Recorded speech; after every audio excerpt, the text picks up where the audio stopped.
This is Unity Broadcasting Online Television, connecting voices. This is Unity Broadcasting Online Television, connecting voices. Taxation of digital services, while seen as complex and very evolving, is reckoned as a major source of tax revenue, especially on consumption taxes. The increasing digitization and transaction offer a little opportunity for such, especially in Sierra Leone. We don't want to be left behind in making our legal framework robust, and therefore we're strengthening the capacity of NRA to ensure that digital services can be effectively, their taxation can be effectively managed. We are proposing to issue GST relief certification for institutions that benefit from relief, including those with investment contracts. This is to enhance service delivery to relief organizations providing development assistance to the country, while also providing transparency in the use of GST exemptions. We've been not very effective at managing GST returns, and therefore we are introducing a certification system that allows us to track effectively those institutions that do benefit from relief that are given to them in terms of waivers. We are proposing amendment to the Customs Act of 2011 by introducing penal provisions on petroleum product importers, marketers, agents, and commercial banks for any misleading action relating to the payment of duties and taxes and the transfer of government revenues from the CRF. Many times, Speaker, honorable members, taxpayers present swift copies of monies they claim to have transferred or paid to the CRF through their commercial banks for excise and other payments on the uplifted petroleum products. While such payment may not be found in accounts after verification by NRA. So the introduction of the penalties for these actions will serve as deterrent and thus enhance the compliance and reduce these leakages. We are proposing also for third-party contracting in the management of transshipment and transit systems. This is to provide close monitoring and better reporting of transit goods, whilst ensuring that NRA redirects its efforts and strategically manage the resources to enhance compliance of tax administration in other areas. We are proposing on administrative issues as well, amendment to the Finance Act of 2011 and 2024. First, to increase the demurrage and storage free period and impose penalty for failure to issue shipping manifest on time by shipping agencies and shipping companies. There has been delays in the submission of manifest by shipping lines, which contributes to the increase in clearing costs through demurrage and storage charges. There are private charges orchestrated by these shipping lines and their agents, which are not only usually wrongly tagged as increased taxes to government, but also contributes to increases in the price of goods and hence affect the welfare of the average person or average Syrian. So the bill imposes a fine of $50,000 to serve as a deterrent to enhance early submission and thus reduce clearance time. We are proposing to amend the Finance Act of 2023 as well in order to increase the rate and extend the scope of annual circulation levy during the importation, annual registration, or licenses of the following categories of motorable, movable items, vehicles. A new 500 leons for Category A vehicles, which include cars, trucks, buses, boats, vessels, and three-wheelers. And then we have $1,000 or $500 for Category B vehicles, which include large vessels, large boats, vessels, used as water taxis, industrial fishing, and other similar high-end consumption, high-end use purposes depending on the seating capacity. And then third, the 200 leons for category C vehicle, notably motorbikes. The current rate for the annual circulation levy on vehicles was piloted at 200 leons, which in another technically excluded boats and vessels, being part of the measures in the MTRS to raise domestic revenue and boost the current fiscal situation. Parliament is approval for this proposal is critical. The circulation level is expected to generate additional revenue, about 12 million additional revenue into the treasury. We understand that exports of dimension stones slowed down considerably during the current period by the export rates that were approved last year, which we are seen to be too high, or which the government has not been able to derive enough revenue from. Honourable members, the Speaker, honourable members, to align the export levy on these items with the prevailing market conditions, we are proposing to reduce in the export levy on dimension stones as follows. Stones and other dimension stones and marble, we are levying a $17.50 per metric ton, or $350 for every 20-foot container, or 33.2 cubic meter container. Second, dimension stone and marbles will attract $35 per metric ton, or $700 for every 20-foot container, or 33.2 cubic meter container. So, Speaker, honourable members, as I earlier noted, there is no doubt that approving these measures and implementing them effectively will enhance tax efficiency in the country, will enhance our tax compliance efforts, but also boost domestic revenue mobilization efforts.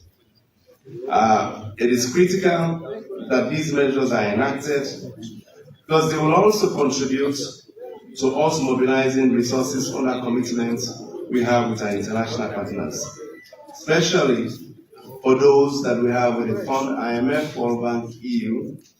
And these measures, like I have earlier noted, will generate 2.85 billion, which is 1.5% of GDP in additional revenues to ease the fiscal pressures of the government. It is crucial that these finance bill proposals are passed to ensure that our economy is properly run, and we do so to fulfill the mandate it is being. We tried to have a privilege yesterday to provide justification and clarification for honorable members, but I want to assure this House that the Ministry of Finance engaged as well across the board, ministries, departments, and agencies that are proposing alterations to fees and fines and levies for the services that they are rendering in different MDAs, as well as spoke to other people in the business community to appreciate the intent of government in raising revenue. Having said those, Speaker, honorable members, I move that the bill entitled the Finance Act 2026 be read the second time. Honorable members, the question is that the Finance Act 2026 be read the second time. Chair.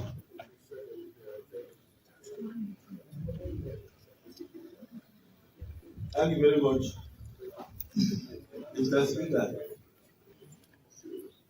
Mr. Speaker, honorable members, I want to take this single opportunity to thank the Minister and his team for putting together this finance bill and present it to Parliament for consideration and approval.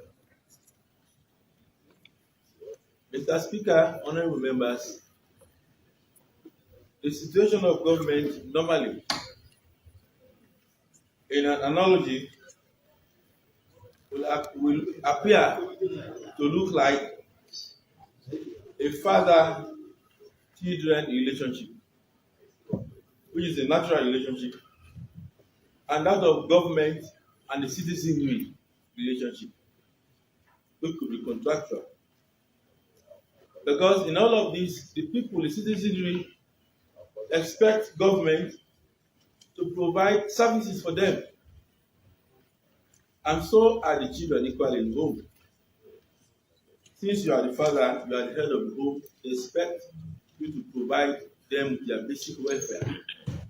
Many a time, they are not even mindful of your economic situation, but how you meander your way to provide those services. You just want welfare. But for government, for example, once you are sent to power, or before you are sent, you must present manifesto to the people. And those are the things the people will be looking at. But in providing all of these services, like education, quality education, for example, is money, resources, electricity. We all know electricity infrastructure in this country. Up to now, we are trying to build up on actual infrastructure for Sierra Leone. Other than now, we'll be having an emergency power. Good roads. We need trunk roads across the entire country.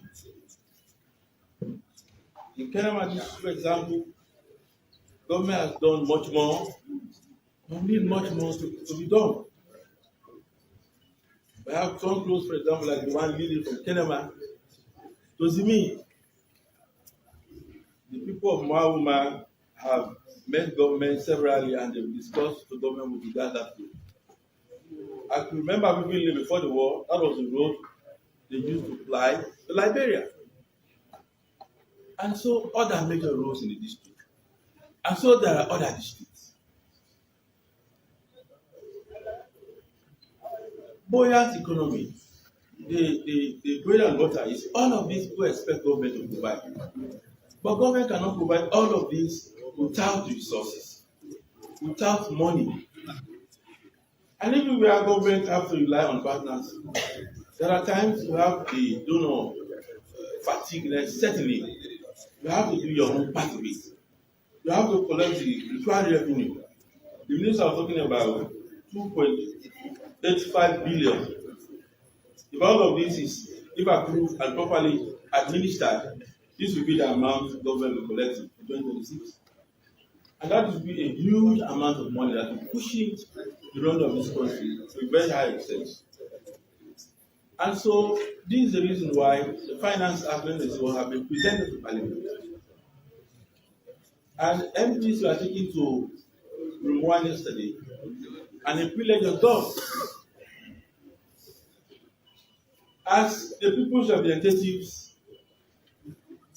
we may want to support government when they bring bills like this, because they enhance government to collect required revenue so that government can pay for its services.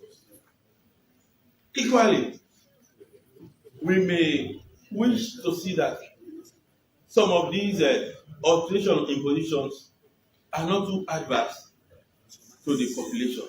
So it should be a win-win situation. And they explained, we had our apprehensions on some of the issues, for example. But the minister and his team were able to provide answers behind the reasoning and clarify that our apprehension probably was valid, but overall, they will not affect the things we are thinking about.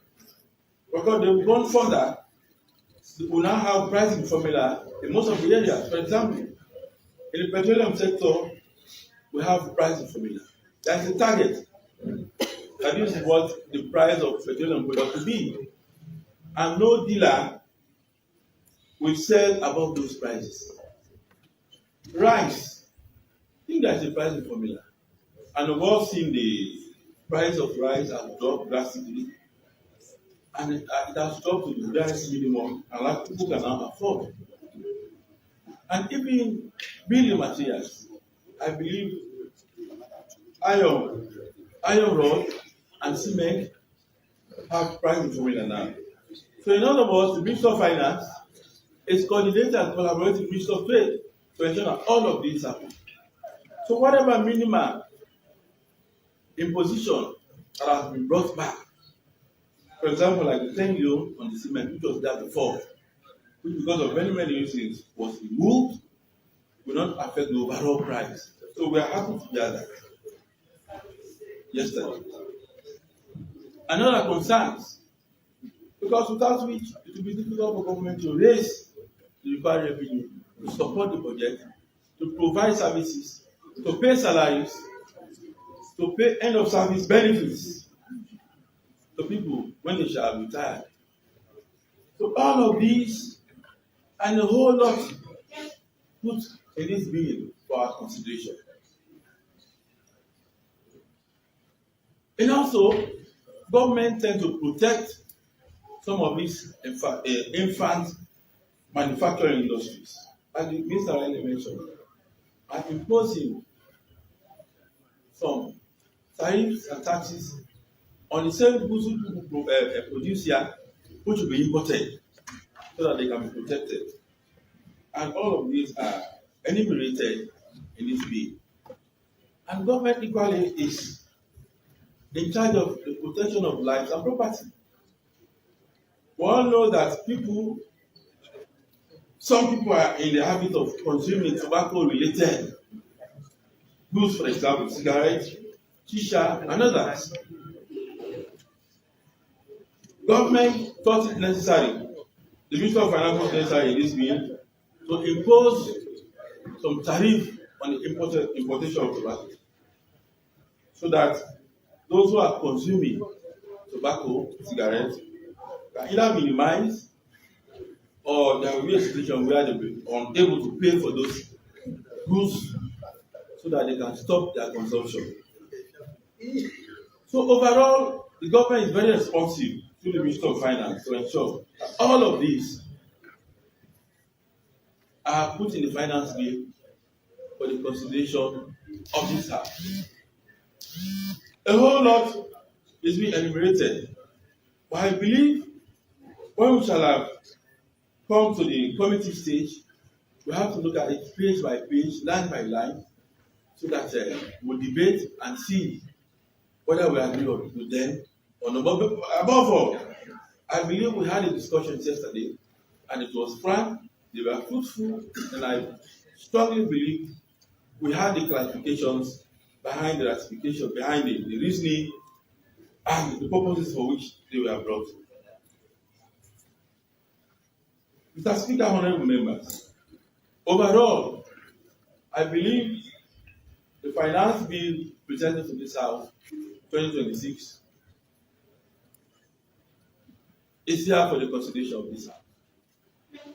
And we raised our apprehensions yesterday so that we understand exactly the spirit behind all of this, and we are able to understand that it will help government, it will help the Minister of Finance to correct the required revenue to provide for services across the country.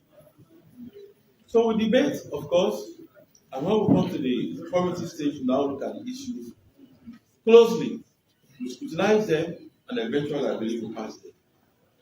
So at this moment, Mr. Speaker, honorable members, I wish this House fruitful deliberations on this bill, and I hope we'll reach the comfortable conclusions and pass this bill into law for the Ministry of Finance and Government to implement. Thank you so much. I want to thank the Finance Committee for his contribution to the debate. I may not want to take too many people, considering two factors.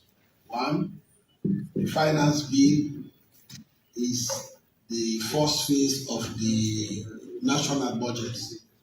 presentation of the budget comes on Friday, and we know most of the issues that we're going to discuss here will be discussed in the budget. So I will take few speakers and we'll go straight to the Committee of the Whole House, because once we get to the Committee of the Whole House, most of what we may intend to debate on the floor are the issues that will come up, and we may have to have a banter back and forth. So I'll take 2 people from my left and 1 more from my right, and we'll have them. So in that instance, I'll take the leader, the deputy leader 2 of the opposition, and I'll take the whip of the opposition, and I'll take the Honorable Sir Emerson Nabila, and then we'll have that. Thank you very much, Mr. Speaker. Mr. Speaker, honourable members, like you stated in your opening remarks, Finance Bill is an essential document to support government proposals. And there's no way government can get a proper project execution without having a finance bill to support those proposals in the form of revenue generation. And that is why, when you look at the long title of the bill itself, it's clear that it's an act that provides for the imposition and utilization of taxes.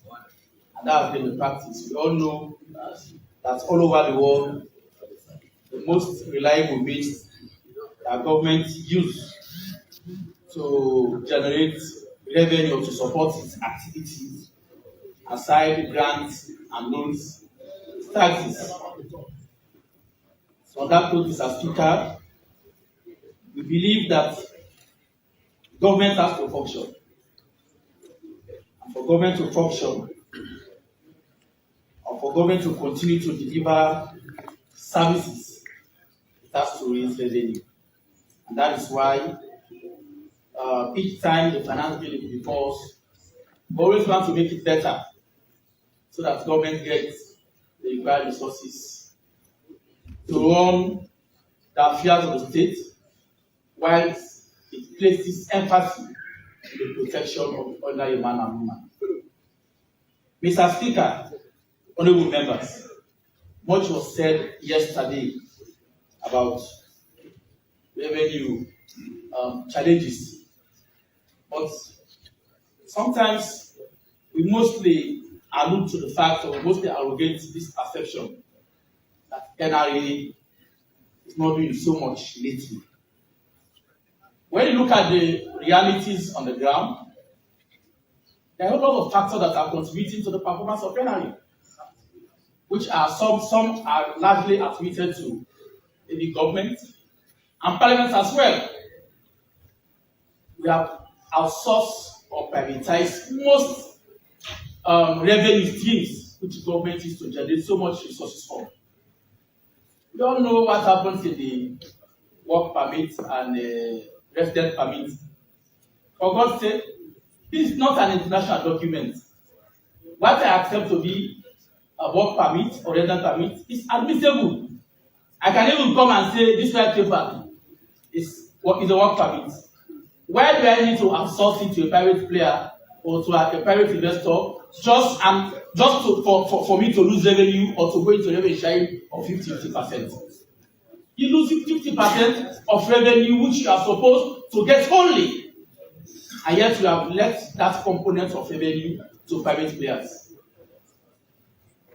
You go to Australian Road Safety Authority, the same autospec, almost part of what it is generating, which is to come into the state coffers, it's now being managed by private players. Come to see what we are getting, it's not even up to 50%. And those are all issues that are affecting the capacity of NRA to generate the much needed resources. You go to the airport authority, you pay security charges for going out and coming into Sierra Leone of $25. So a foreign company, not even a local company. and nothing is coming to the state. No fair share. Can't we say, or can't we invest into whatever technology that will allow us to manage our security in our port, so that if there should be $25, that $25 should come straight to the state coffers? These are all the issues that are affecting NRA. Yet we also believe that waivers are also contributing factors to the drop in revenue generation.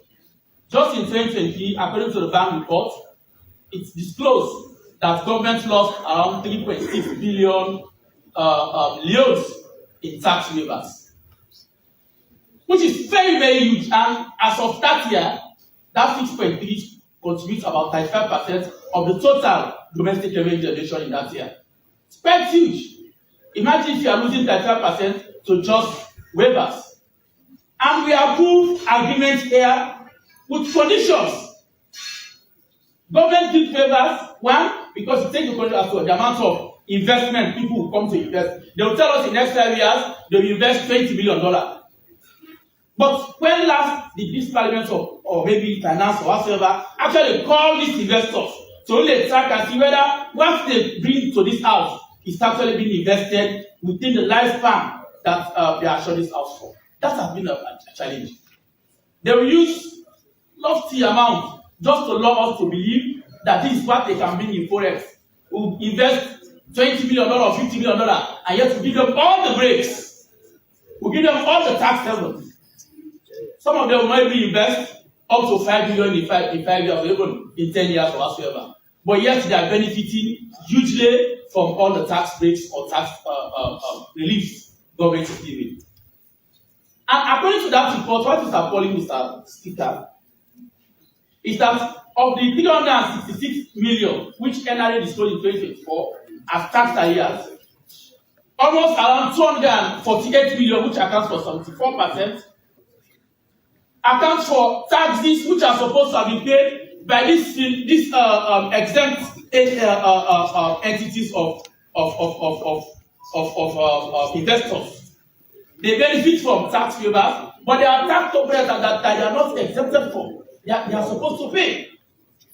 They are failing to file, to do the filing in line with existing laws, and as a result, even what NRA disclosed of the amount of 338 million for 2024 as tax arrears, I'm saying 248 million accounts for just revenues which are supposed to have been paid by companies that are already benefiting from tax waivers.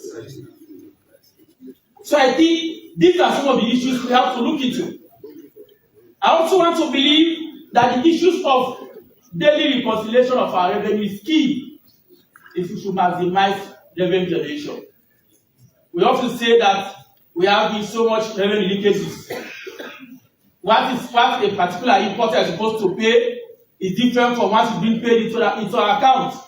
That will not be possible if the PFM Act is appropriately implemented. Regulation 70 is clear as to what happens when you receive revenue. The daily reconciliation is for good cause. When someone says he has paid money, the Ministry of Education should not be limited to just the submission of payment receipts. We all know the realities. These bank slips can be manipulated because they are generated by humans. Or even if it's technology based, the input is done by humans, which means it is prone to human errors or human manipulations. So the reliance of just the submission of a mere payslip should not be a comfort zone for NRA to believe that a container or particular good should be released just because of all of those factors. That's why we need to create some other layers. Let us be sure that we decentralize the reconciliation of our revenue. As it is, when it goes to Regulation 771, the NRA is supposed to receive the account is supposed to receive pay slips from all revenue generating MBAs. But that should not be enough because they are not spent on time to do the reconciliation on a daily basis. So we have to decentralize reconciliation. So a responsible officer within NRA to ensure that on a daily basis, when once a particular importer or when once a particular person that has to pay tax has paid and has brought a pay slip, that amount has to be reconciled with the bank statement that will be received from the bank.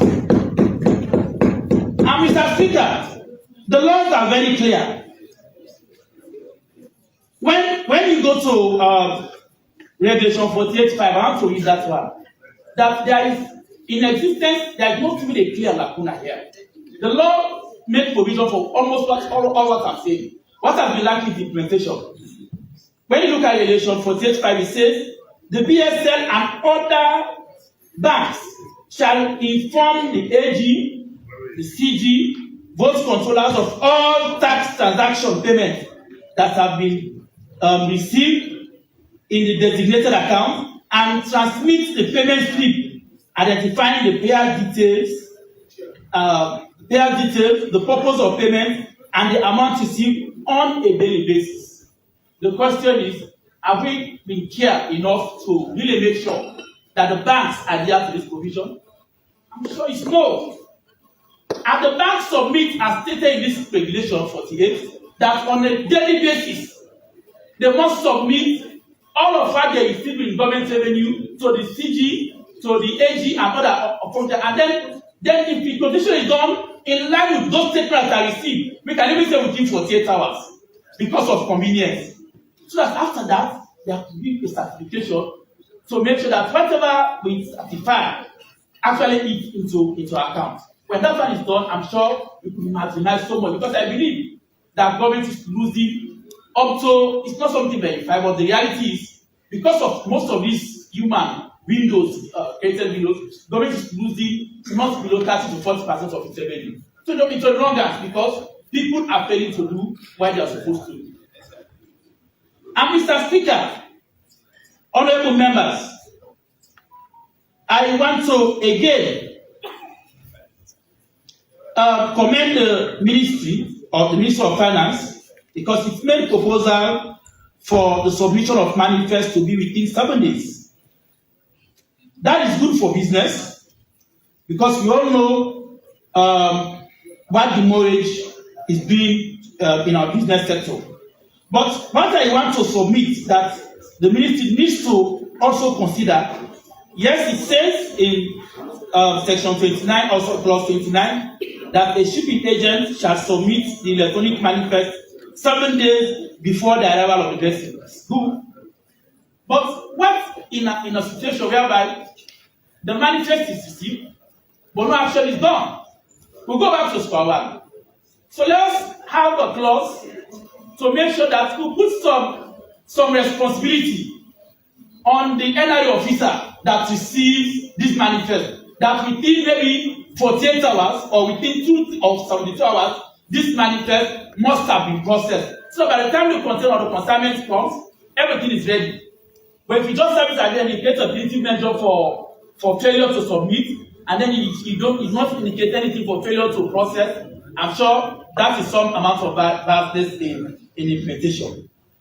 Mr. Speaker, honorable members, I looked at the schedules of the finance bill, and I want to refer the House to page 40 of the finance bill.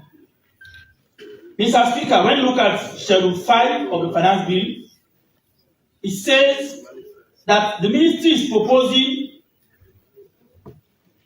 to levy an annual fee.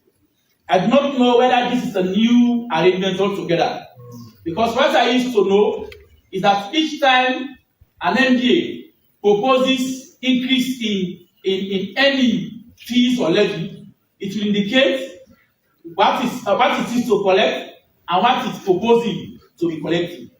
But in this particular schedule, always giving just what it intends to collect and not what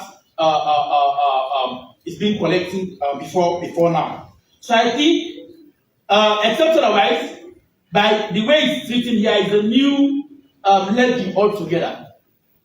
But I think if there is any sector that requires waivers, it is this particular sector. We all know that one of our most challenging sector is the health sector. We are challenged seriously in the health sector, to a point that government is spending billions of euros to treat citizens outside of Sierra Leone. And yet we have a law before us here that says even when we have hospitals or private players who intend to bring some testing machines or devices, there is a proposal here to make sure that every device that we do not have here, that those investors might intend to bring to our country, is going to be charged very, very high. Mr. Speaker, for record, for me to be detailed, I want to just read that. It says, annual fees for authorization to use, possess, and operate medical equipment and practice. Mr. Speaker, for X-ray machine, just when someone owns an X-ray machine, there is a levy that's being proposed to be charged per device of 4,400,000 euros per device. So which means if I have 4 X-ray machines, I'll be paying times 4 of that, Mr. Speaker. Mr. Speaker, when you also look at the mammography machine, Mr. Speaker, it talks about an amount of almost 11,000 per device, which is also being charged to that particular machine. And Mr. Speaker, we all know how much cancer is killing our nation. Mostly you don't get treatment in country. Most of the time people have to go to Ghana and to other countries. Very few laboratory hospitals or laboratory outfits have provision for this particular radiotherapy facility. And the ministry is proposing that in an event anyone dare to even own and use this facility, it's going to levy an amount of 33,000 euros, which in euros, 33 million euros per annum. This is like saying, don't bring those machines. We rather prefer to send our Sierra Leoneans outside of Sierra Leone than to have a machine in country that will be affordable and accessible.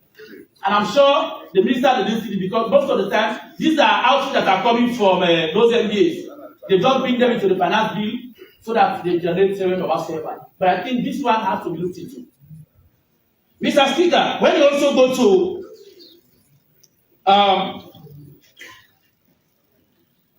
Schedule 9, even the importation of this equipment, Mr. Speaker, they have to be taxed. So the government is not only proposed to get taxes from the importation of the dental X-ray machine, the mammography machine, the magnetic resonance image, which is called MRI. There is already a proposal that when these machines or these devices are being imported, government intends to get an amount for this particular importation. For example, for X-ray machines, government has proposed to get an amount of 2,200 per device. If you are importing an MRI machine, government proposed to get an amount of 5,500. And the one which is even supposed to be just free or just a total break, Mr. Speaker, is the radio active sources, because we know how much cancer is killing our women. And we are taking pride in ourselves as a nation to be one of the nations that are taking steps to promoting women, not just in governance, but should also be seen promoting even their health. And we know that cancer, most times cancer affects our women. And this machine is the machine they use to detect cancer. They are saying that even when you import it, you'll be charged 33,000 euros at the port, and then when you install it, you also be charged 3,000 euros for every year you use this particular machine. I'm sure that is also not good for business. Mr. Speaker, we come to the capacity building of this particular of the health sector as well. When you go to Schedule 7 again, it talks about fees for other related activities or services. Number 1, Mr. Speaker, it says radiation training service up to 10 participants for medical and health workers is 44,000 per package. Mr. Speaker, for the others, they are justifiable because we all know for the telecoms, we already pay enough. So out of the profit they are making, whatever government levy, to me, somehow is able. But for the health sector, we all know the capacity gap we are having in our health sector. There are some hospitals that even have devices that they don't have specialists to run or to operate those machines. So if you create barriers to limit the training or the capacity building of professionals in that sector, that is also something that will affect the delivery of health services. Because you are saying that for every 10 professionals you train, there is already an amount of 44,000 euros per package. For every package, imagine if you are to roll out 4 packages. Government is saying that it's going to charge 44 million euros in old euros and 44,000 euros in new euros per package for training of 10 health personnel. So just for them to run the radiation facilities. And I'm sure the Honorable Dixon will be mad with this particular point because he wants an hospital just to serve the people of both and the southern region. And imagine if out of his meager savings, he has endeavored to build an hospital. So I think this one is something we have to look into. Mr. Speaker, let me talk on the much talked about fear. Sorry, proposed increase in the cement price. I know that the factors that normally precipitate increase in prices normally is exchange rates or maybe freight costs and some other factors. Kudos to the minister.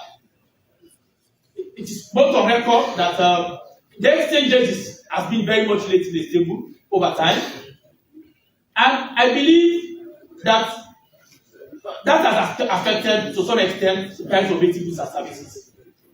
But I believe when once you say you have to make a finance act that is proper, prices that have the tendency to be passed on to the final consumers must be taken into consideration.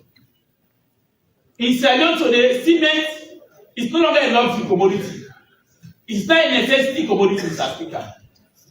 Even in the remotest of villages, Mr. Speaker, when someone builds a house, even if that house is a mud house, the person will want to use cement to pavement or to do some other beautification in the house. So that's where it's a necessity. And we all know that housing is a right, it's a fundamental human right. The right to shelter is a human right, Mr. Speaker. So any attempt to have something that will induce or to increase the price of cement is an abuse on the fundamental human rights of Sierra Leoneans. So I want to propose again that the minister has assured us that there will not be any disruption in the price.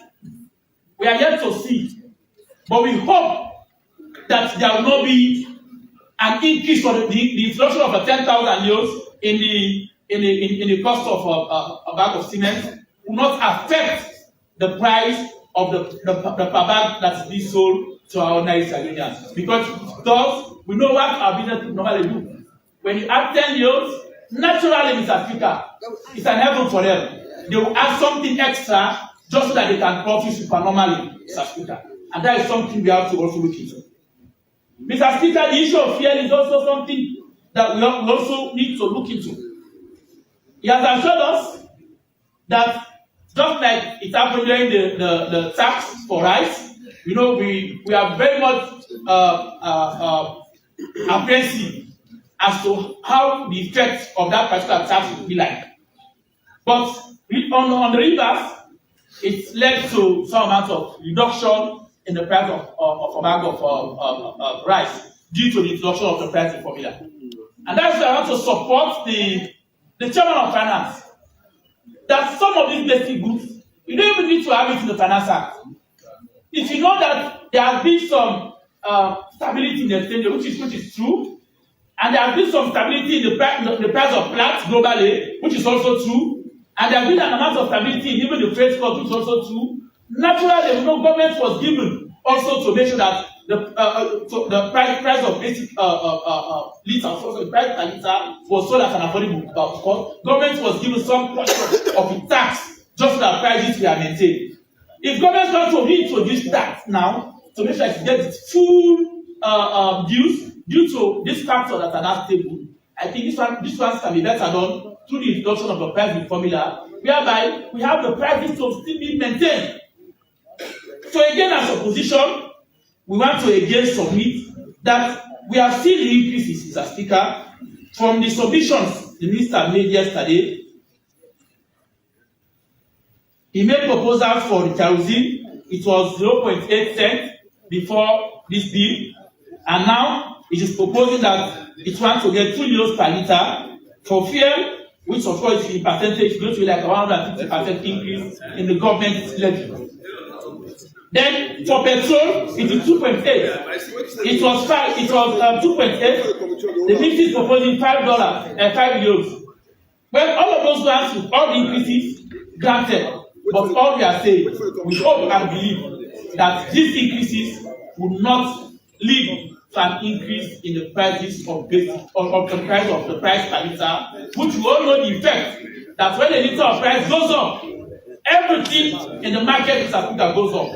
Even the listener that sells came or whatsoever, Mr. Speaker, would tend to increase its price simply because the price of the price per litre has increased. On that note, Mr. Speaker, I want to again join you to say we'll be going to the committee stage where you will do the necessary adjustment, because I believe that except if you have reasonable assurance, otherwise some of the proposals that we made needs to be looked into.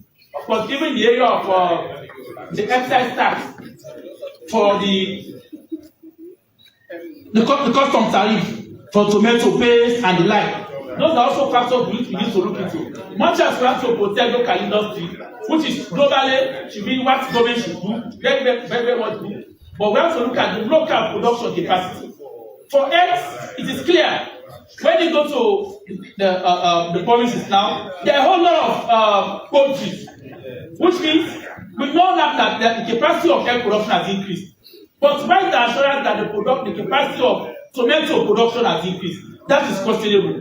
I'm not sure of any farmer with a large tomato farm. No. Even though we have diversified agriculture, but not in the tomato sector. And what the local inputs used to produce tomato paste is tomato. So because there has not been any reasonable investment in the production of some of these, I think we have to give it a consideration, because if we just have it at 10%, we will discourage import and there will be drastic shortage, because the local market will not be able to produce the refined ketchup, the refined tomato and ketchup products that are needed by the other Italians. On that note, Mr. Speaker, I want to again submit that by the time we go to the committee stage within the next, and I want to submit that it's upon. Thank you very much. I want to thank the honorable member for his wonderful, systematic and eloquent submission to the debate.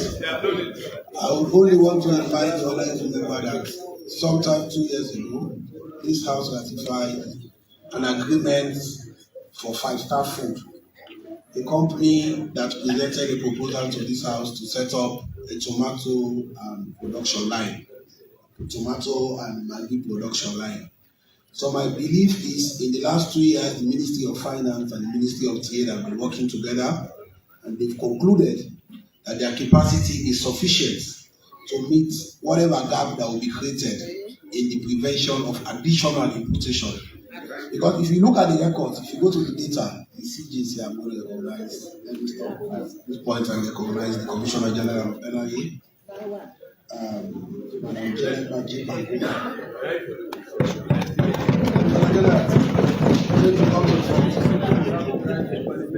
I would also want to recognize Mr. Samuel Ibi Bobo, Principal Deputy Financial Secretary. Some EFTs are still outstanding. So if you would send message to AGP that some EFTs are still outstanding. Those who know, they know. Mr. Ibi Sakanu, Director Revenue and Tax, you're welcome.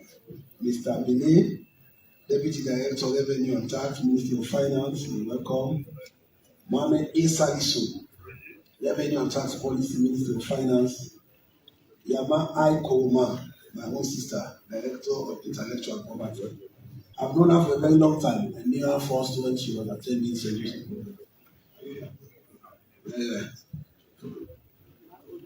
Ibrahim Tui, Deputy Director, Legal and NRA, Mohammed N. Sawane, Manager, Legal and NRA, Engineer Abdul J.D. Shaw, Acting Director, IDD, Ministry of Works and Public Affairs.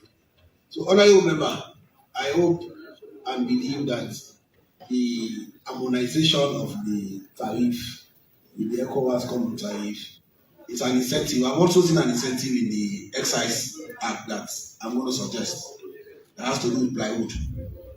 We may need to increase the tariff of plywood because Mayo is producing a large scale. So that is an production that is coming. So I now give the floor to the Honorable Abukarim Kama, the opposition whip, and then Honorable Silamina, and then we'll round up.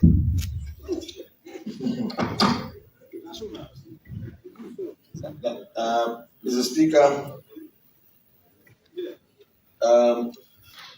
it is an interesting moment today because we are looking at key areas in the Finance Act to ensure we increase the collection of taxation, also protecting our impact industries, and also at a time like this, we must be careful as we need resources to run the states, we need resources to run the free education, we need resources to run the health sector.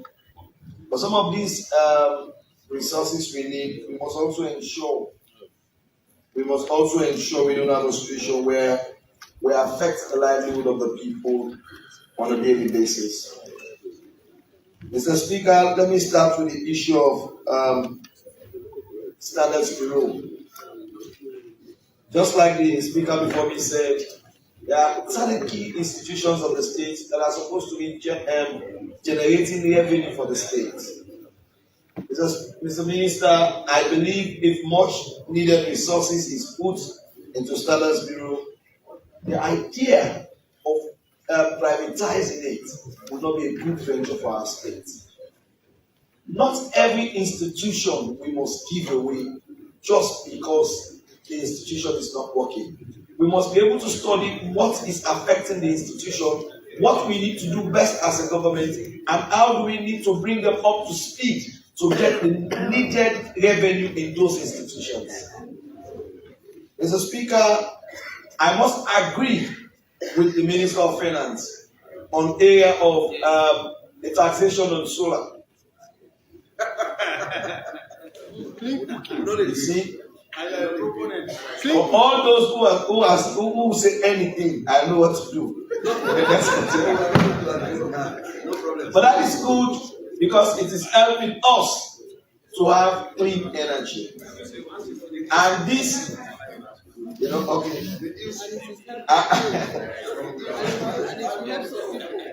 Yes, it will help MPs to implement quality projects in their constituency that the leader of government will disclose.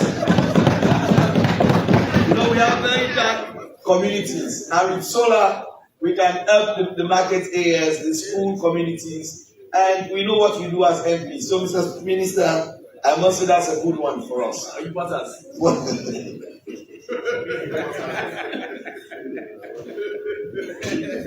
Mr. Speaker, when it comes to water, I for one will say, even though that 5% is small. Mr. Minister, Mr. Speaker, if you go to Grafton, Sarah Water, and you see the investment they've put into in-country, some of these machines are 100%, they don't even have human involvement at all in the production. These are machines that are so expensive that you hardly find them in the sub-region. In West Africa, there is the plant Grafton has brought in country. Only 2 countries in West Africa have that kind of plant, meaning the bottled water they are producing is 100% good for the market. The only way we will sustain that kind of investment in country is protecting them. So for me, as chairman of the water resources, even the 30% is small. Because again, when you look at what they pay to the regulating agency, EWRC, per year is just 3 million euros. So if we are going to ask them to increase what they pay, we must be able as a country to also protect their business. So for me, 35% is not a good one at all. We must have confidence in what we produce, and we must also grow our industry. Every year we talk about increasing of jobs, creating of jobs. If we cannot protect our local industries, then we cannot create the jobs needed. So for me, in the area of water, I think even 35% is very, very small. Petroleum products. Mr. Speaker, any amount of increment on petroleum products is a political commodity. We expect the Minister of Finance to come clear. Yesterday he said there will be a slight increase. How will that slight increase affect the ordinary people in Kubola? As we speak today, a bag of cement is 185,000 in Kabbalah, and it costs almost half of that to take it to Kubola. It takes half of that to take it to Kubola. So an increase in petroleum products will make the lives of people living in remote area more miserable than it is now. So what we need to do is to look at the current formula we have. The institutions in that formula that are benefiting from it, that is not reflected in the national revenue, and see how best we reduce some of them and take back to NRA. But increasing any percent that will levy on the out price will affect the ordinary. This is a political commodity. I am saying it now because when you increase the price limit to 27,000, I will still say President Biya has not done well for the people. I have to say it, so I'm saying it now. In the area of cement, if you look at the truth is, we need to give more incentives to the cement factories that are producing in country. Mr. Speaker, even the industries we have now, they are now more in the trade of importing than production.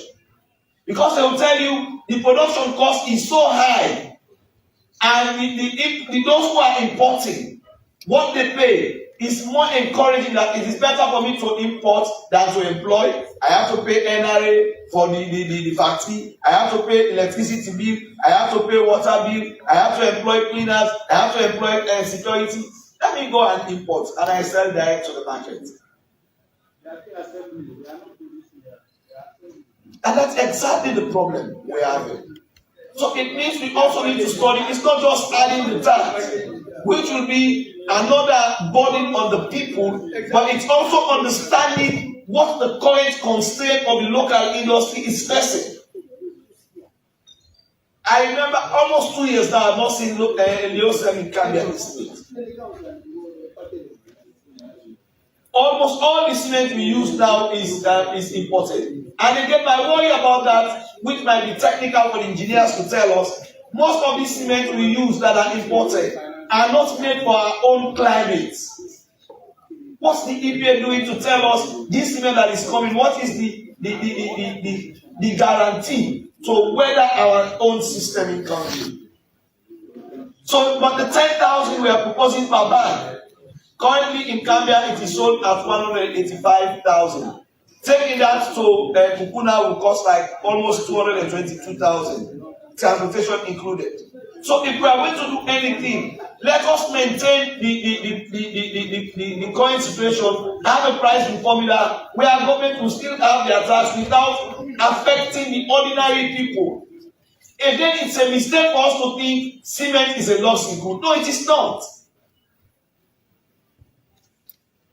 Because except when I went to the extreme part of where I am now, the Kolimaka axis, that is where I see complete model houses with no cement on them. But every other part you go to this country, cement is an essential good. And it is also a political good. An increment in it will affect the economy. And also, don't forget, people building the houses now will live on the current price of building materials for the rent of their houses. And those who have built their houses or who inherited their houses in 1977 will still compete with the current price in the market to increase housing costs. So we must be careful with this. Mr. Speaker, honorable members, I have always said in this world, where we are now is in the highest office of influence. If we are sick, we can be flown abroad. If we are sick, we have the opportunity of friends. You call people in contact and they will help you. But if you don't build a system in country where people will be assured of having medical treatment, it's a crisis in itself. When you go to the back pages, as the other member was saying it, almost all the equipment we need to build a resilient health sector in private health sector are being taxed again. And what we've not heard clearly is, where are we? Where are we going? Let them give us a clear understanding of where we were in terms of taxing these machines, so we know if they were being taxed before, this was the pricing. Are we increasing or are we reducing? The document is not speaking to that.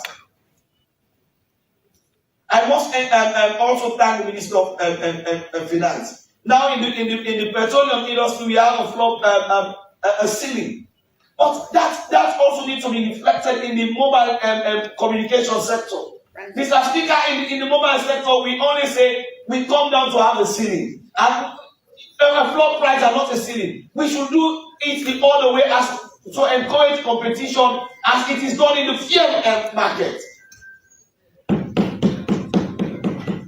What incentive are we giving to mobile companies that intend to go to the provinces and give Mr. Speaker, just imagine, even the bonuses are being taxed again. It's so discouraging. If you decide now, we are saying we must increase access. How do we increase access to those local communities where our people cannot afford to buy expensive data if there are no forms of incentive by the mobile companies? So I am saying, if there is a way we can split the tariffing system, different from the ones in the provinces where our poor people. Today we talk about e-agriculture, we talk about e-medicine, we talk about e-learning, everything. So how do you expect the people in the rural community who want to learn how to plant, to do agricultural productivity using the internet? How do they do that? A floor price is not good for our mobile communications in this country. The more we have, the better we tax and the more we get. When it comes to GST, I will say this, Mr. Minister. We have the laws. We have what it takes. We have the revenue basket is set. What we need to do is bring in more machines. Bring in more machines and enforce it. How do you think, if you are disadvantaging those you've given machines already? I sell the same product. He sells the same product. I have a machine. He does not have a machine. Who do you think is enjoying? People are paying and you're not getting it because the machines are not available. It's the same thing that operates in the water sector. You have some houses having water meter. The other ones do not have water meter. Mr. Smith, Minister, let's first do it once and for all. All revenue areas where we need meters to generate more revenue for the state, let us do so and invest in them. Maybe with that, we may not even need all these increments we are putting on the people. Every other day.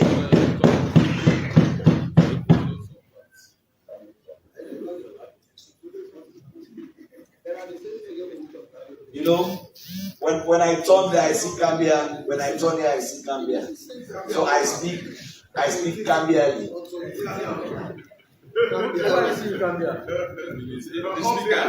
The speaker, Gambia.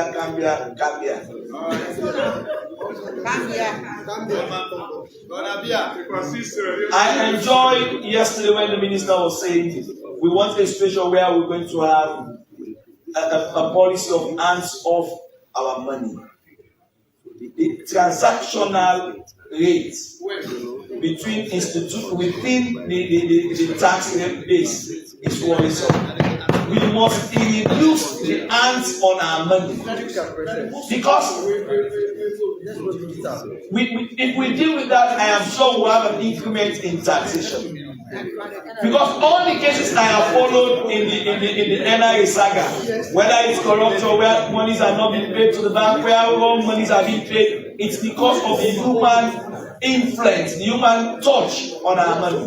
So, Mr. Minister, we will support you in this, the campaign of hands off our money. Mr. Minister of Finance, Mr. Speaker, most countries in the world, I was with you in Nigeria. In fact, in Nigeria, when you go to change forex and you want hard cash, the money is being cut down.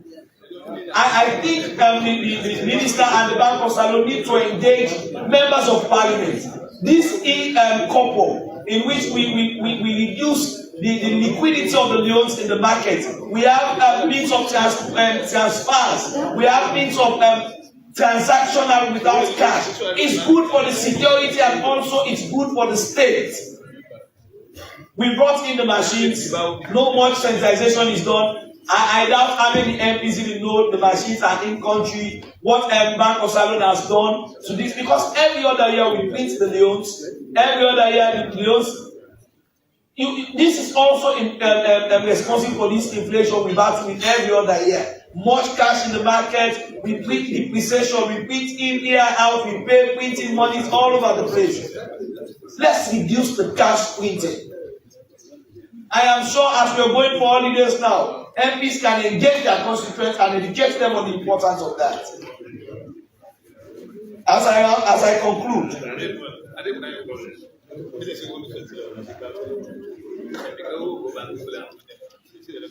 I want to please, Mr. Speaker, using your office, let us look at those taxes that have been recommended for the health sector. Let us understand them better. Let the minister explain to us better what if there are new taxes, if they are in existence. Because as we speak, most of these machines lined up there are not in the government facilities. Some, like CT scans, we went to Kenima, we saw provisions being made there. Now at 34, we saw provisions being made, but we are yet to even understand. How do you also tax the training of people who are supposed to use those machines? This is not good for business. Let me thank the minister for the increase in taxation on tobacco smoking. And also this one they call shisha. If there is a way, no, it's not here. if there is a way when we go to we increase more. Shisha is very, very. Some of these things we spend more money in enjoying our young people than what we ask for in taxation. Let me conclude that with an appeal that let us be sensitive with the issue of cement, the issue of the health tax, the issue of the GST machines, and also I ask that the regulatory authorities for the mobile companies remove the floor price and have a ceiling price. Thank you very much.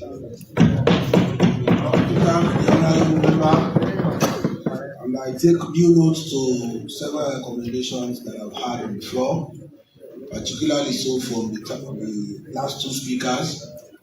I'm sure the minister is taking note as well, that the message is almost resounding that people should stay the hell out of our money. Increasing taxes helps, but the management and implementation of tax increases is critical. Because if you increase tax, the minister is one of the best that we've seen in terms of policy. And he has tried to enforce the implementation of those policies. But because tax determination is made by person seated somewhere, conveniently, this Commissioner General can be at Gloucester State. She can be going there once in a while. She cannot go there every day. You don't expect her to go down to customs every day. She cannot be stationed at customs. She has to go to customs. She will monitor the system and all. But because people have the liberty to make a determination of what should be paid and what should not be paid, I think that is a major problem. So we should think critically today as to how we are going to legislate. Yesterday I said it. We must think about legislating the implementation of a single cargo clearing system, a single window, and it must be in the law. I have seen it in two policy statements. I have seen it in the budget speech 2025. I saw it in the supplementary budget. The minister has forcefully told us that one of the key measures to improve revenue generation and to meet the target of domestic revenue to GDP is to implement a single window system, ESM. So as I've had it on the floor, I think we are considering, I have a proposal, but I think other members will see through the proposal and will legislate it. And I'll give the floor to the Honorable Sir Emerson Lamina.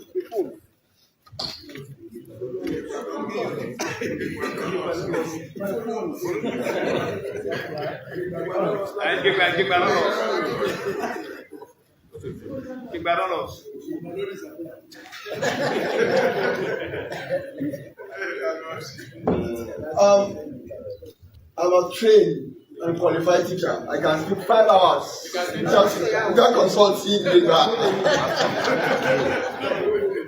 Trained, qualified teacher. What I would say is that today I can speak 4 hours without consulting data. Mr. Speaker, honorable members, I thank you very much for this opportunity. I speak in concurrence with Section 110, which states that no taxation shall be imposed or altered, otherwise than by the authority of Parliament. And this Parliament is giving the Minister of Finance and the Financial Czar, NRA, to collect our taxes ranging from January 1 to 31st of December 2026. And that's just the authority I want to give to you. I've actually highlighted most of the points I wish to actually elucidate on, but I'll wait by the time the leader invoked SO 51-1. Then they will definitely come out. So, therefore, I will actually not spend much time. Let me lay off here, Mr. Speaker.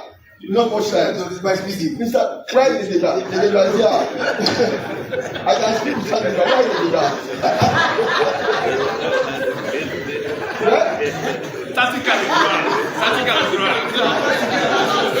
If it is data, then Mr. Speaker, give me 1 hour. I can speak. No, I appreciate you. Mr. Speaker, I can speak 5 hours without data.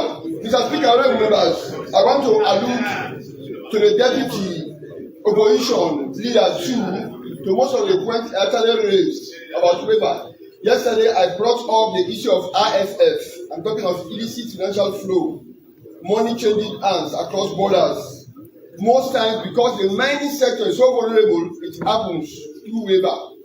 I can allude to that. What I will not allude to, and I will cry stinking fish of what he actually raised, is the issue of privatization. Mr. Speaker, during my short stay in my self-imposed exile in the UK, as well as the US, we hardly see mining flowing. But they do get majority of their revenue through private sector and through taxation. The private sector, citizens there care less to know about how governance runs, but the private sector, when we begin to wonder what is happening in Dubai. You hardly see money in Dubai, but they get majority of their revenue through taxes. So bringing the private sector on board, I commend you, Mr. Minister, and I commend you very highly. You know why? 9 out of 10, the speed at which the NGO worker works can hardly be compared with the greatest respect to government workers. What can be compared to government workers? The slots, the laxity, the latitude, the government workers, the strength they put into their work watch cannot be compared to the NGO worker. So also the private sector. The private sector work 24 hours on the clock for their money. So bringing privatization and privatizing most of our taxes, I highly commend you, Mr. Minister. I commend you very highly for that, because all over the world today, it is whether through BOT or PPP, and the money is coming. I will only encourage members of Parliament to actually emphasize their oversight. Oversight is very, very necessary. Mr. Speaker, members, I can feel the pain of the minister as well as NRA. As a former mayor, I know the pains is not taking to raise revenue. I was so overzealous to raise revenue for my municipality, because I wanted to deliver. To the extent I pressed a very wrong button at the time, which almost cost me my job. That is it, Mr. Speaker. Look at the regulation. In this particular act, clause 33 gives you power for the formation, for the design of regulation. It is important. It's not all of the taxes you see, but the NRA can bring a valid piece of information for you to be empowered to make regulation. I take example for section 37 of the Mines and Mineral Development Act. After 36 plain surface rent, 37 is saying suspension of licensing if they fail to pay that tax. It's not about suspension. Why can't they levy tax? I'm a beneficiary of a surface rent payment. 2 years now, I've not received it from the miner. But the act is saying, let it be suspended. Don't go for suspension. Not only suspension, but levy tax. Let them pay taxes. That tax comes to the state. So you see, where there are lacunas, which the 2026 Finance Act does not solve, make regulations. Regulations are very, very important. Why some of us will pretend that for the people, taxes, at the same time, when I watch artificially, it's like. Mr. Speaker, honorable members, as well, I therefore move that section 5 to be suspended for the business of the House to continue. Any second to that motion? I so second, Mr. Speaker. All in favor of the motion say aye. Aye. Those against say nay. The ayes have it. I open my continue. Mr. Speaker, as I said earlier on, we need these taxes. It cannot be gainsaid. Whether MPs will look up for better facility or our commitments as embedded in our manifesto for us to deliver, especially that has to do with 22% of our budget going towards education, such that has never have since independence. We actually need this cash. And Mr. Minister, you can be assured that Parliament will give you the wherewithal to look out for the taxes. The income tax of 2000 clearly spelled it out. Those defaulters that do not pay, we bring their names on board by exposing them, announcing them that this company or that oil company or that oil company has a particular money to be paid to the state. Then they expose. The Income Tax Act of 2000 gives you that authority. Mr. Minister, I would say to you that if there is any time to collect taxes, to collect money, it is now. I will tell you a reason, Mr. Speaker. As a development educationist, I've seen it all over the world that there is any time we should collect taxes. But now, check it very well. Most of the European countries that used to chip in into our finances to cushion our health, our education, our social protection, they are gradually withdrawing. Why? One reason, the Russian aggression. Russia, from development, we are told they happen to be the biggest country, with the highest population. The Russian aggression has put European countries, most European countries, on their toes to prepare for what? Let us have ammunition. Let us care for our resettlement. Let us care for our agents. So, if there is any time to collect taxes, it is but now. Mr. Minister can attest to that. Most of the European countries are used to chip in, to swallow kitchen. They are no longer there. That's one. The issue of migration is also eating a huge chunk of the monies those donors used to spend. Care for their agents, all of those things. In part 3, as I said earlier on, part 2 of the particular schedule, I noticed that 39% tariff rates on eggs, as well as pure water from the overseas. That is even small, but I can accept for the moment. What is that doing? Yesterday, I did say 72% of the chicken that we used to import has cut down drastically from the statistics of the poultry farmers association. They have said 32% of the chickens that we used to import in this country. So bringing 39% tax rates on them will actually empower our local farmers dealing with the poultry, as well as our local entrepreneurs dealing with pure water. They have to give them the strength that yes, we can put in there. Mr. Speaker, gone are the days when Sierra Leoneans would go out to the dustbin for rotten chicken. Gone are those days. They will no longer go to the dustbin for rotten chicken that the importers will import, and it will expire, and then they will be thrown to the dustbin. Citizens going there. Why? Because our local farmers are well empowered to produce this chicken, not only the chicken, but the eggs also. I commend Mr. Minister very highly to that, and I will support him in bringing out regulation. I also commend Mr. Minister for the corporate tax use. For the record, he used to give 30% corporate tax during the time of COVID. I'm quite aware. Tax that used to be 30% was called down to 25%. Why? Because COVID-19 is no longer in our midst. For the very first time, they have taken on that tax, which is commendable. And another investment tax, investment allowances that they used to give entrepreneurs, businessmen. This happened 20 years ago. He has been very, very tolerant, Mr. Minister. You can imagine 20 years ago what has ended, or more than 20 years ago what has ended. It is only now you are reinstating and reinstituting this particular tax. 20 years. They used to give this tax to free businessmen that come, do business in our country, will give it tax, waiver of this, waiver of that. 20 years on, it is only now. Mr. Minister is actually reinstituting such a tax. I commend you, and we need those monies. We need those monies because it will go a long way to pushing our development agenda. And the issue of demurrage is also biting. Where NRA might fail, NRA, I hope they are here. Where you think you might fail, bring it up to the Minister for Regulation. It can help you. And I should also commend the Minister specifically for his proper policy. Proper policy on staples that we used to.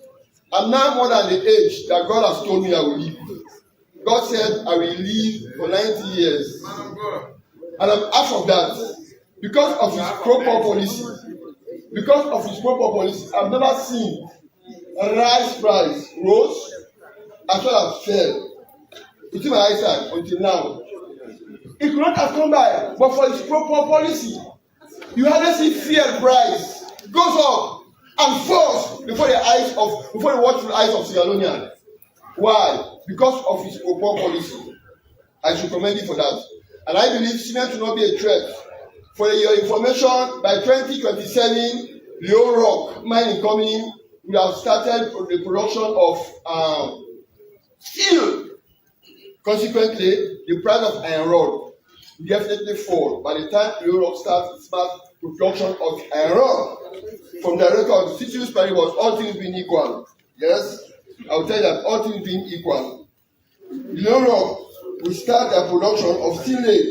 I should commend you also, Mr. Speaker, for those, Minister, for those proper policies on rice, proper policy over fuel, as well as cement. Yesterday, yes, I did understand that the poor we hardly go out to build houses, but because of the cartel that used to waver around fuel, where you got artificial burden, for one to line. It's no longer there. And I should also commend this minister very highly for chasing inflation. Can you imagine? I vividly remember 2023, inflation was at 54%. 2023, 3 years down the line, it is now 4%. You can imagine? Sometimes I begin to watch as a minister whether he has the magic key or not. Definitely, what he has the magic key. He has the magic key. Magic key shows communication, allow participation, that brings the development. Can you imagine? Chasing inflation, 54, now 4%. It will not have come by without you having this magic key. Thank you so much. You can be assured that raising taxes, we are part and parcel of the people. If the other man is suffering, we are also part and parcel of the ordinary people. We love them dearly. And because we love them, we also want our country to develop. You rather see the West benefiting from one thing or another like mineral, but from their taxes. And if there is any encumbrance that will stand before you, whether it is through new legislation or whether through regulation, bring it up. you can have the big support of the parliament. The parliament will definitely help you so that you can achieve all what you have projected for 2026.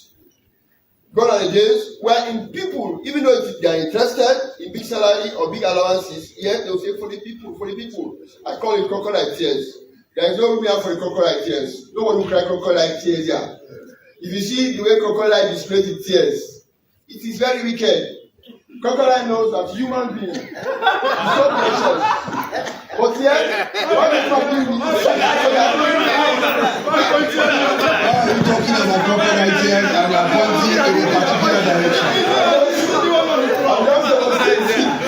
And your demonstration is only lead toward a particular direction. Okay, no problem. I'm not talking to you about crocodile. I'm just gesticulating as well as demonstrating how crocodile can be so hypocritical. Crocodile knows that the human being is so precious. And when the crocodile will be butchering that human being, the crocodile will be crying with tears in the eye. What are you saying? That eating human being? That's a tear. I don't want any MP here to demonstrate. No crocodile, we need this money.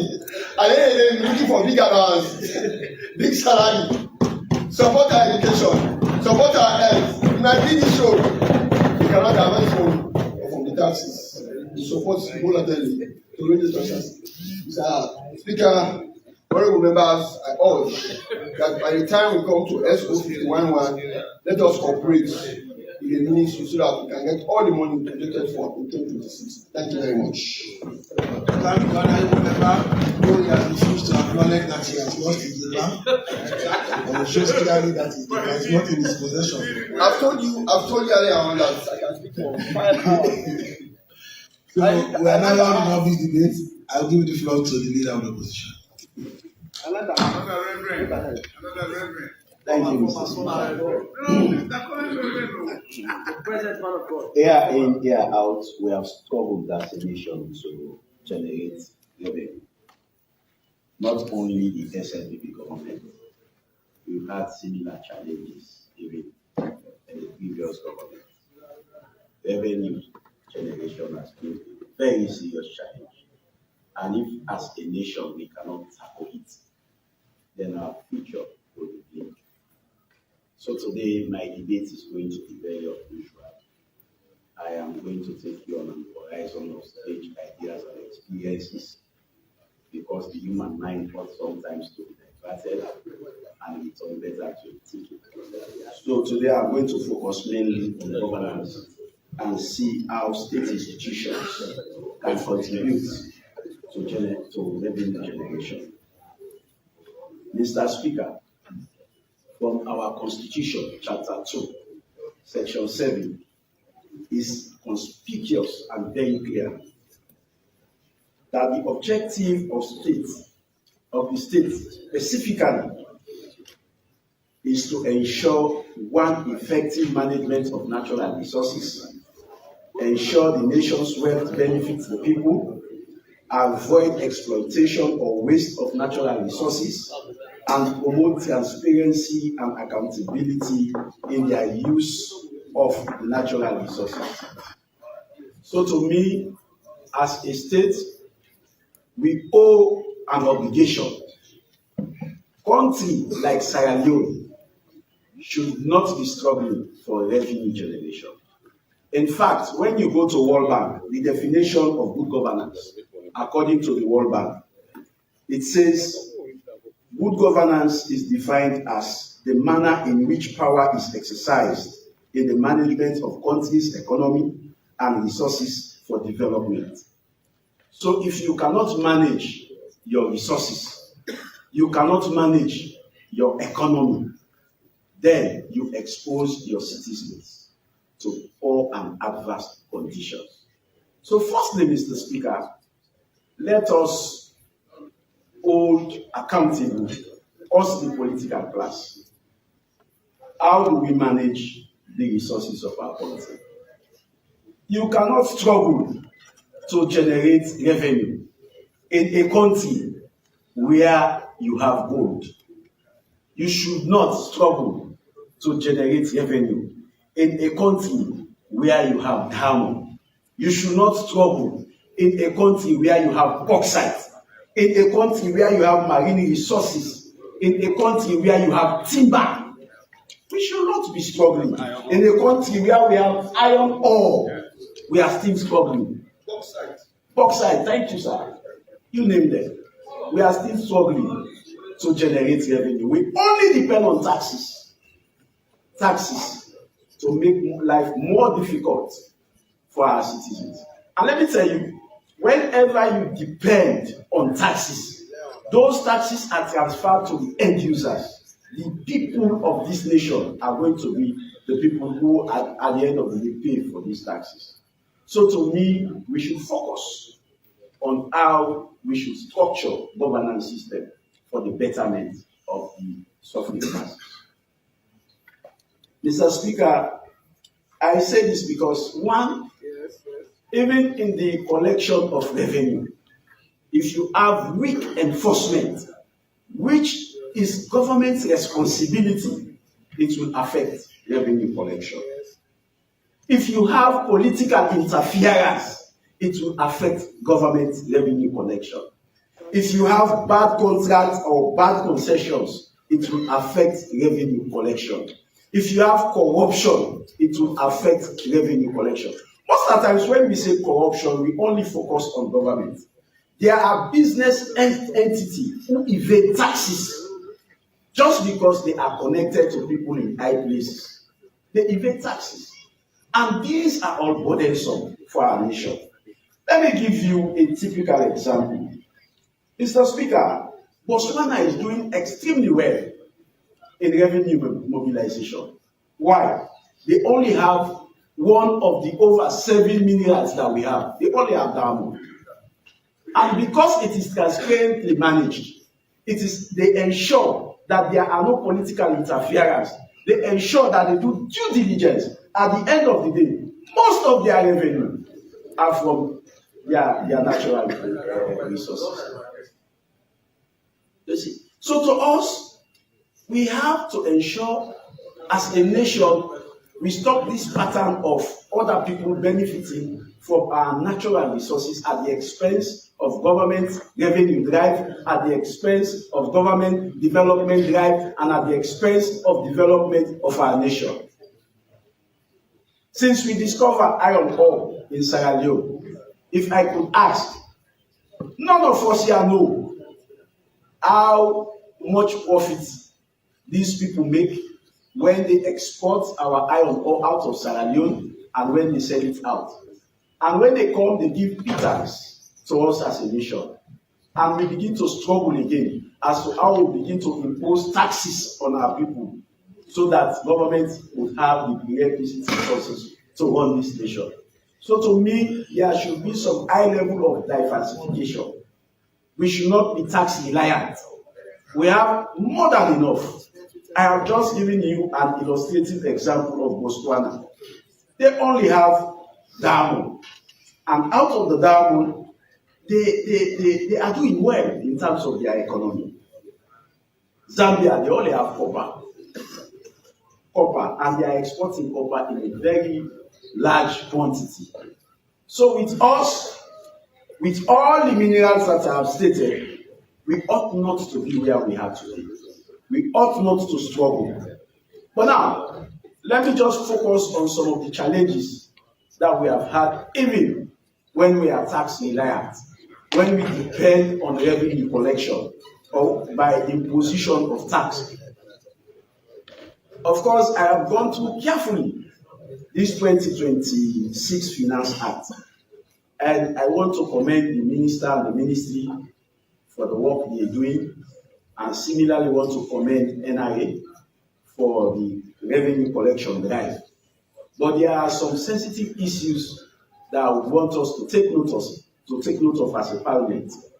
And some of these issues will only continue to remain if we don't address them.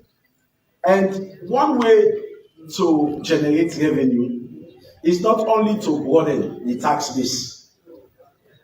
or improve compliance or strengthen the domestic revenue mobilization. It also has to do with discipline. Discipline. And if that factor of discipline is lacking, then Sierra Leone will always, the budget deficit will always be alarming as a nation. Mr. Speaker, honorable members, government in, government out have been very selective in enforcing tax laws. They have companies they favor. They have companies that are connected to people in high places.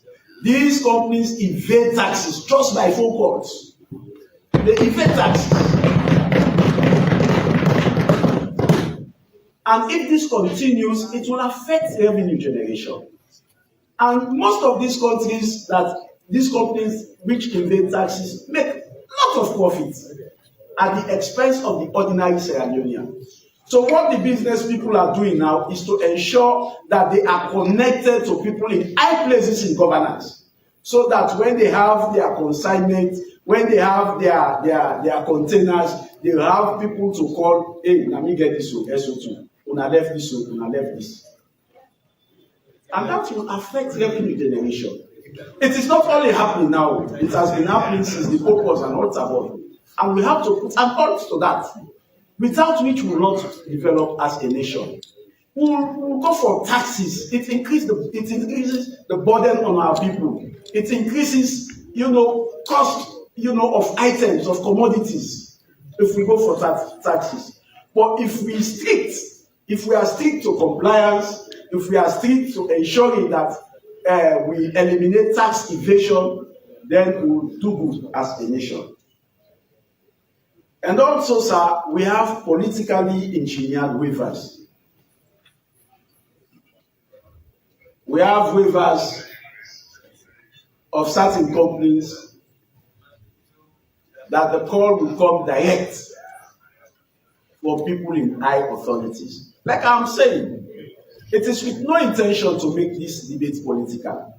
That is why I have also said consensuously that this has not only happened now, it has been happening. And as a nation, we all have to come together to ensure that we put a total stop to this. We have also informal negotiation of tax arrears. We have some companies, organizations that are operating, that are to pay tax, and to the extent that they are very much find it very much difficult to pay these taxes. So they call for some negotiation so that these taxes, they will not pay all of the taxes they have to pay. All this would affect. And at the end of the day, the pressure is on NRA to meet their target. And you forget the influences, the political influences we make that affect the target of NRA.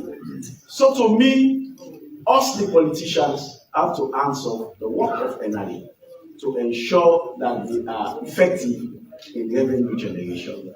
They are effective, yes. Mr. Speaker, honorable members, we have some unexplained duty-free concession to private operators. Private operators.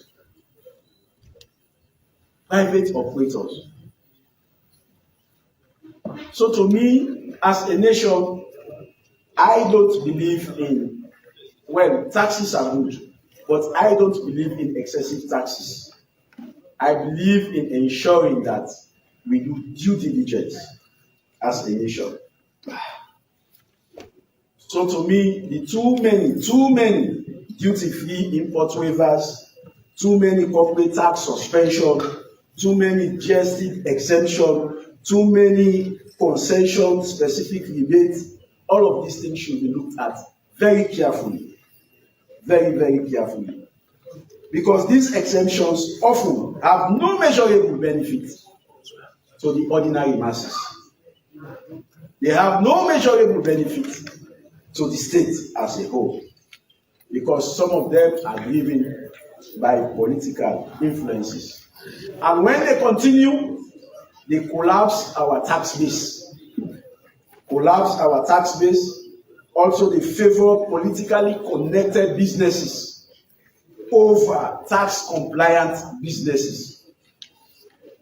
And that should not be the case. Tax compliant businesses should not suffer at the expense of politically connected businesses. So we should ensure that we give NIA the maximum support to ensure that they do their job effectively so that they don't lose credibility, especially to honest businesses who feel the punish or the pay, and the government does not lose revenue where necessary. Mr. Speaker, honorable members, we have policy guidance to NIA under the 2026 Finance Act. I have read it very carefully and I have come to the realization that NIA should implement section by section so that they comply to the enforcement of 2026 Finance Act without fear or without favor. There should be no exemption outside this act. Any waiver not explicitly provided by law should not be enforced. We have people who call for waiver because of their connections, because of their positions, even when the law does not explicitly make provision for short waiver. So NIA should ensure that they do due diligence so that at the end of the day, we will not be itching our heads for resources or revenue to run our state. And also, there should be a broad level approval of all major waivers. Let us have the broad level approval of all major waivers so that there is transparency in the paper trail. Most times there are waivers, and these waivers are not explicitly spelled out. I've just mentioned it, and I'm reiterating it to ensure that NIA has to do its work effectively and efficiently.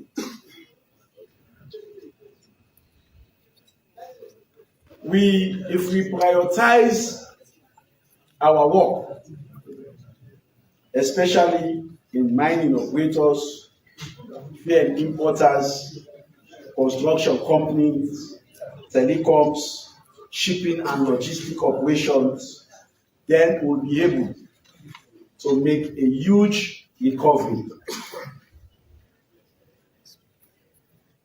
Even if we increase tax, even if we do everything humanly possible, if we don't stop the leakages, our efforts will never be recognized.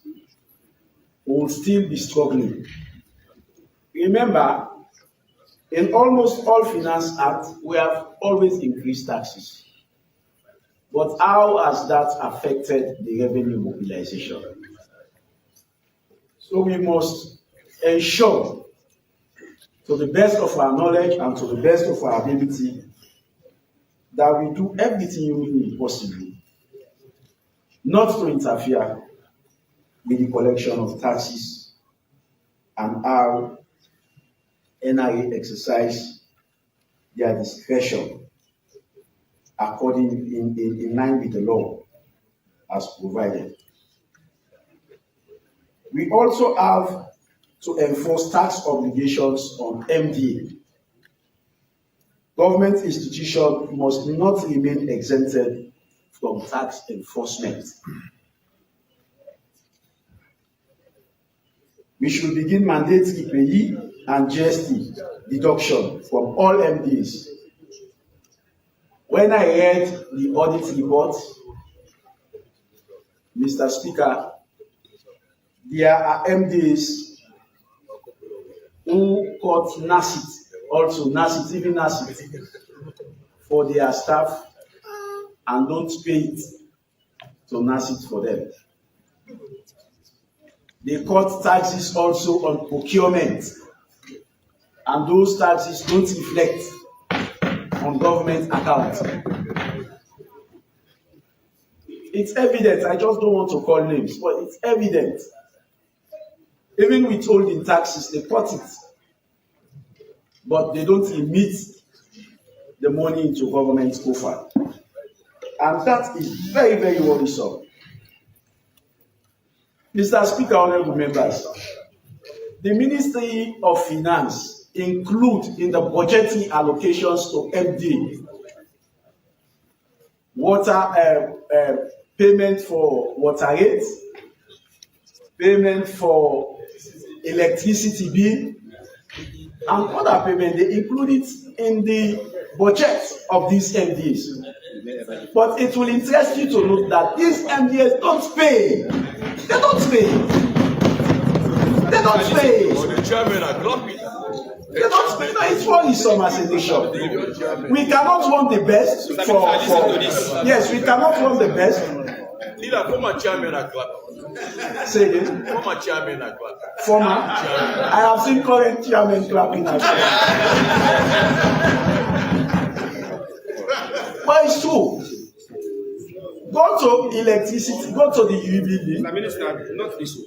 Yeah, Mr. Minister, this is what notice. I have said in your appropriation, you take note of electricity bills, you take note of water rates for each of the MDs. But it will interest you to note that these MDs don't pay. They don't pay to EDSA, they don't pay to Guma. They have huge amount of backlog. You want to get the best from government institutions, and you are the very one that are contributing to crippling these very government institutions. It does not make sense. It does not make sense.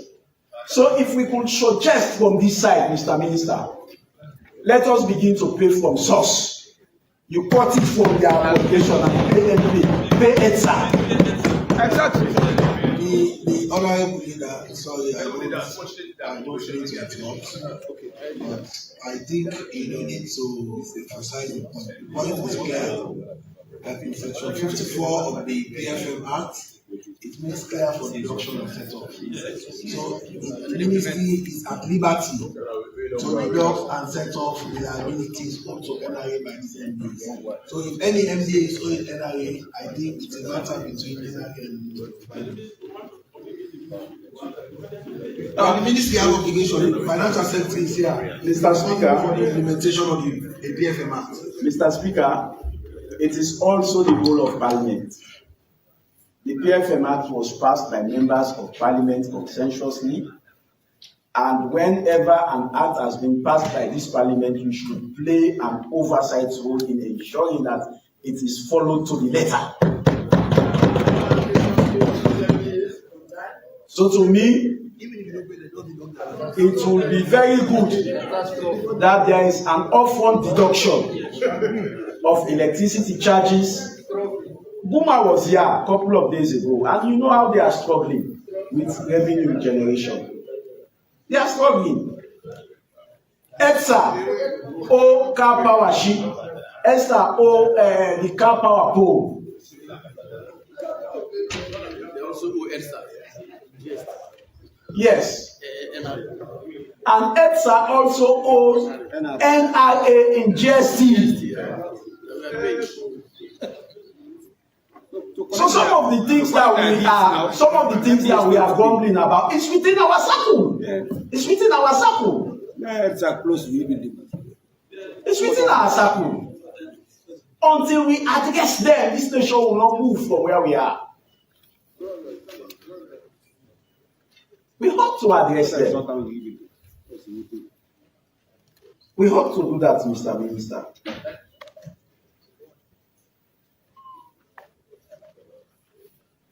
We should also begin to set deadlines for MDAs to clear legacy arrears. Let us have deadlines.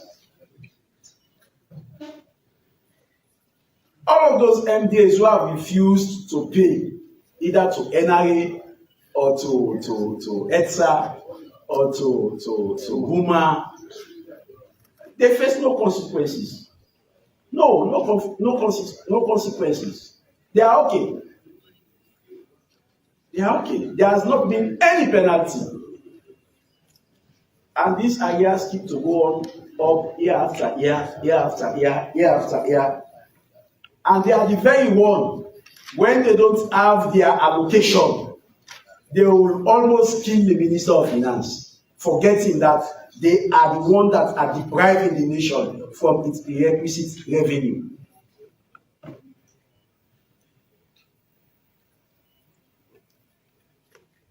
Mr. Speaker, this is my help for talk.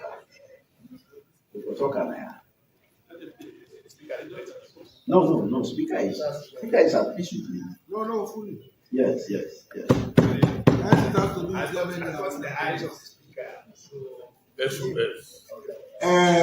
Chicken budget.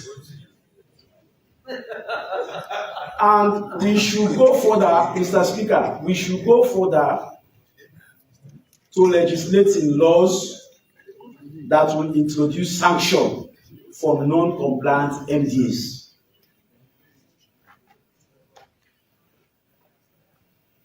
They should be sanctioned. We don't want to reach the stage where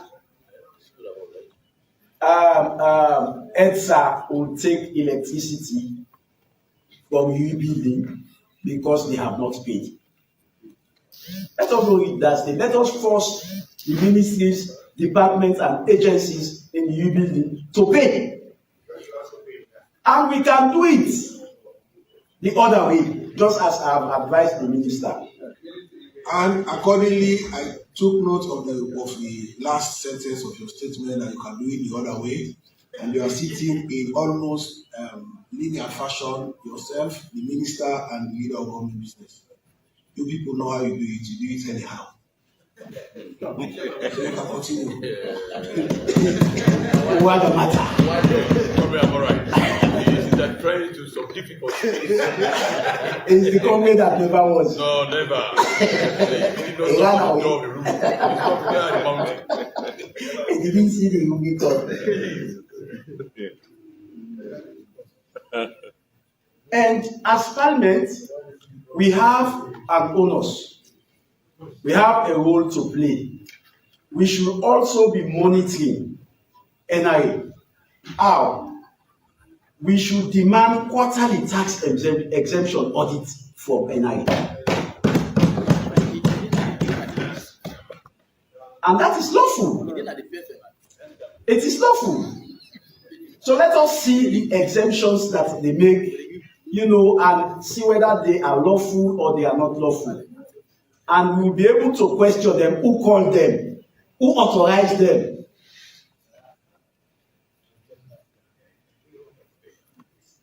And Mr. Speaker, we should not stop there.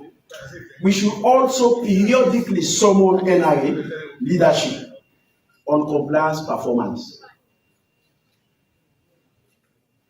Let them talk to Parliament and see the compliance rate of the laws we make. Because if we make the laws and don't monitor them, we are making them in futility.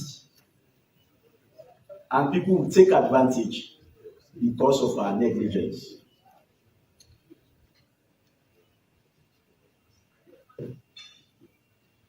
And during the audit, we should ensure that we look closely on all concession agreements with revenue implication.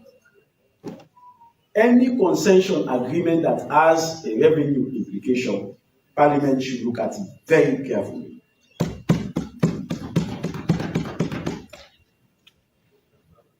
And minus NIA. Also, any tax waiver that is above a defined threshold, we should also call the minister to explain why we require that tax waiver.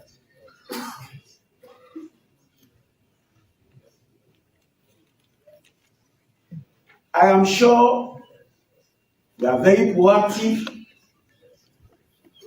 We'll be able to get more resources, even more revenue, even than increasing the taxes we are increasing now.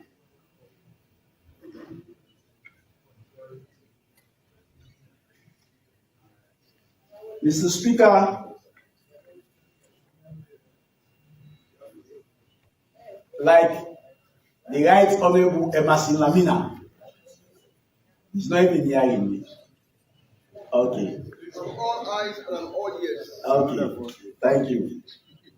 Like you said, you are a teacher, and you have demonstrated that to me, that you are a teacher, even without your geba. You spoke with confidence.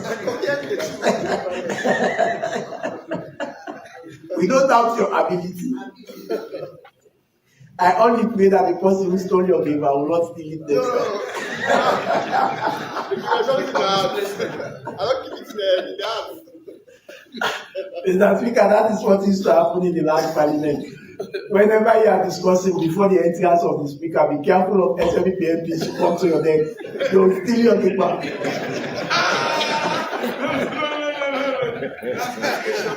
Honorable Yusuf Makere has done that to me. In a very critical debate, he stole all my paper. And he was there laughing at me. So now there is a special paper protection law that we are working on.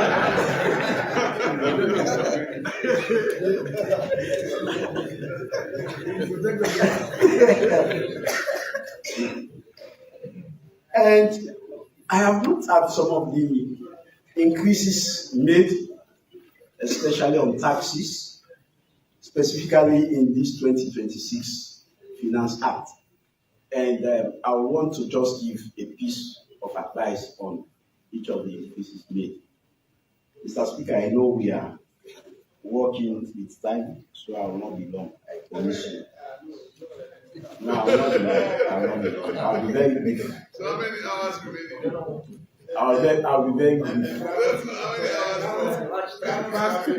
He passed English with flying colors in school, but he failed somewhere.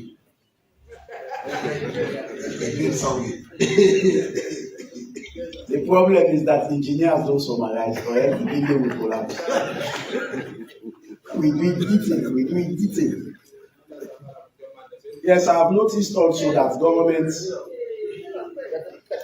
has scrapped the investment allowance, the 5% investment allowance. And according to the minister, it was introduced after the war, and there is no war again in Sierra Leone. I think, to a large extent, in as much as we should be on the neck of businesses to be tax compliant, we should find a way of motivating businesses as well, so that we don't kill them, or so that they don't find it very uncomfortable to operate within Sierra Leone.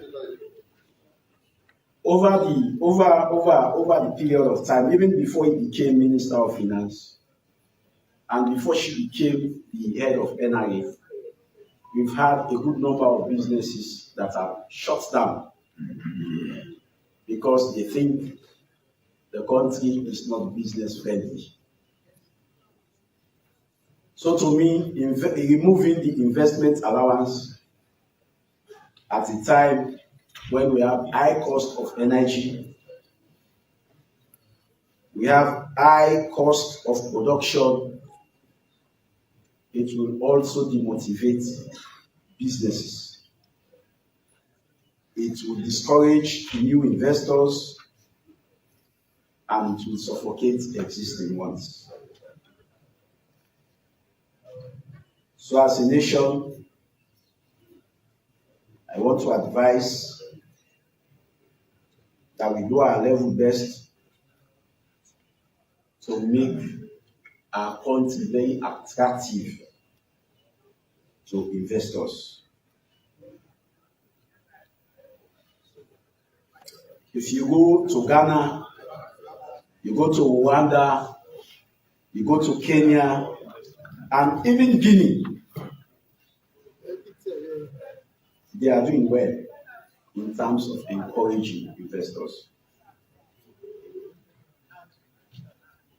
Remember, government has promised that they want private sector growth. And if we want private sector growth, we should not do anything that will discourage them. Investment allowance encourages expansion and job creation. So to me, I want a think of that. And in as much as we've been on the neck of government for tax increases, there is also zero rating on cooking gas, on solar panels. There has been zero rating, meaning there will be no taxes for them. Mr. Minister, in as much as I know that you're doing it to encourage business people, but we have to make comparative analysis with where we find ourselves now and what are the things we do now. To me, these things would not have direct benefit on the mere Sierra Leonean, because even after this finance bill is passed, the prices of solar panel will not come down, will not increase, will not. It's very expensive. Even after this finance bill is passed, the price of cooking gas will not depreciate. It will not. The only beneficiaries are the business people. They are the business people. So if I am going to advise Mr. Minister, I will advise that based on the present situation of our economy and how aggressively we need money to fund government agenda, let us suspend that very clause and ensure maybe we'll implement it next year. But for now, let us suspend it and ensure we tax it, yes. To me, the Finance Act should be carved in a way that it benefits the ordinary Sierra Leonean who are investors, who are business people, who invest in businesses, the local content. Let us begin to concentrate on them. Mr. Speaker, I have also read in the finance bill that digital services are now taxed.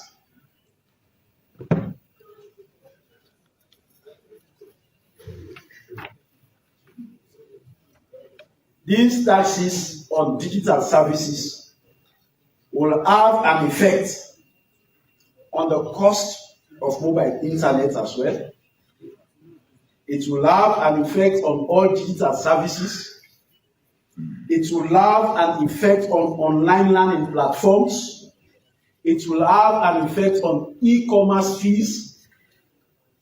And you all know that Sierra Leone is one of the lowest digitally penetrated countries. So if This is Unity Broadcasting Online Television, connecting voices. This is Unity Broadcasting Online Television, connecting voices.